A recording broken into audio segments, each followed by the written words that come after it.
In this stoichiometry problem, we are given the masses of each reactant and we're asked to find the mass of product. So we start by filling in our IRF table with the chemical equation on the top. We have sodium and chlorine gas as reactants, and we have sodium chloride as the product. It's important to remember to balance the equation, otherwise you spend a lot of time that will be wasted. Once we've got it balanced, we then want to fill in our initial amounts of the two reactants on the I line. So what we need to do is convert the initial masses that we're given into chemical amounts or moles. So to get moles of sodium, we take the mass of sodium that we're given and divide that by the molar mass of sodium. That division will give us the number of moles of sodium. This will go into the initial line under the sodium reactant. We'll check that we've done the right math. With the units, we have grams canceling out and we have moles coming to the top. Now we want to do the same thing for the chlorine. So we want the moles of chlorine gas. We get that by taking the mass of chlorine gas and dividing by the molar mass of chlorine gas. Note that the molar mass of chlorine gas is twice the molar mass of a chlorine atom. Again, doing that division gives us the initial moles of chlorine gas.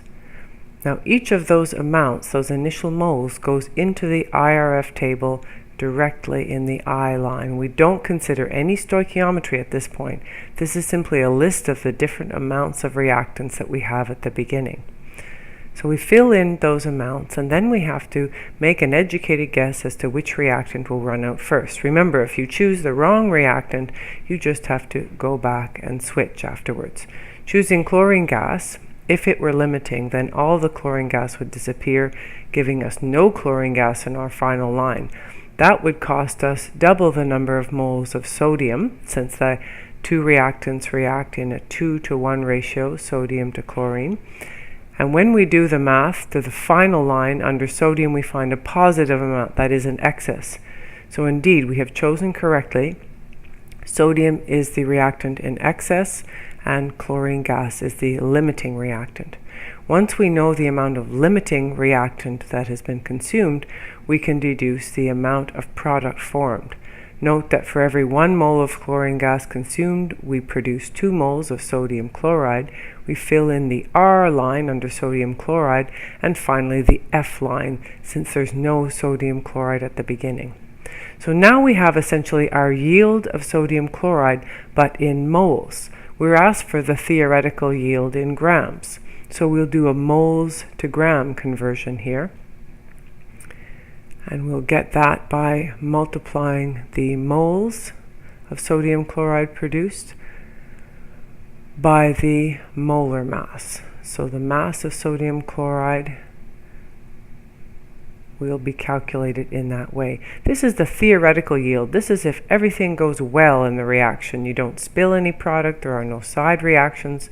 So it's as if the reaction went 100% successful. Doesn't always happen.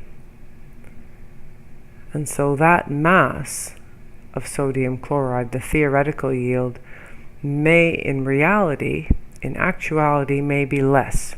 So this is the maximum yield that we could get. But if we get less, we can calculate a percent yield, kind of the performance of the reaction on any given day. And we get that value by dividing the actual yield on a given day by the maximum, the theoretical yield. We convert that into a percent, like a score on a test. And in this case, we come up with 60.6%. Note that we carry 3 significant figures in this, our final answer.